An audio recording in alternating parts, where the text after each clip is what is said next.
I call Claudia Webbe. Thank you, Sir Mark Hendrick, and it's a pleasure to serve under your chairship. I want to congratulate the Honourable Member for Leeds East for securing this important debate.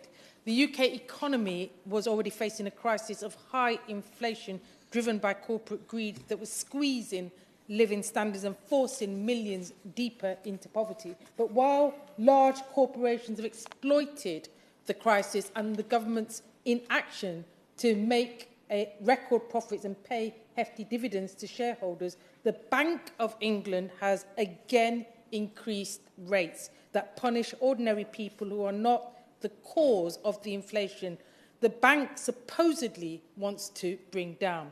Worse, the bank knows that people and wages are not driving inflation.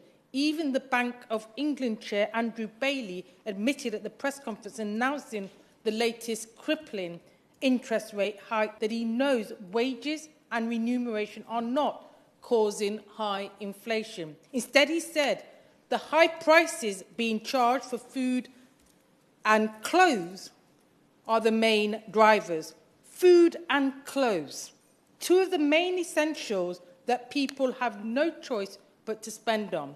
You would think with this that the workers of Leicester would be wealthy, as such is the huge scale of food and garment factories that exist, clothing and feeding the nation. Yet 42% of children in my constituency of Leicester East are living in poverty. According to the latest ONS data from 2022, the median annual wage of workers in Leicester East is £19,960, compared to an average of £25,837 in the East Midlands and an average of £27,756 in the rest of the UK. There are no union recognition in these factories to protect workers from the profiteering supermarkets and billionaire garment brand owners. What is this interest rate hike meant to do? Force people to eat less and wear rags, cheap, unsustainable garments? When all you have is an interest rate hammer,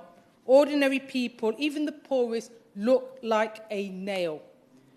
The government needs to force the Bank of England to work with it to bring an effective approach to controlling inflation by capping prices, and that hits companies in their profits when they stoke so-called greed inflation, not hammering innocent, ordinary people over and over. Last week, former Monetary Policy Committee member Danny Blanchflower said that the Bank of England was guilty of terrible groupthink, incompetence, and should just quit, because their decision to raise interest rates was so appalling. Corporations, brands and retailers are abusing the people of this country for the sake of profit. The Bank of England is attacking the wrong people, and this government is failing in its primary duty of protecting the people. So I ask the Minister, when is the government going to step in and end this greed-driven, greedflation madness? Thank you, Chair.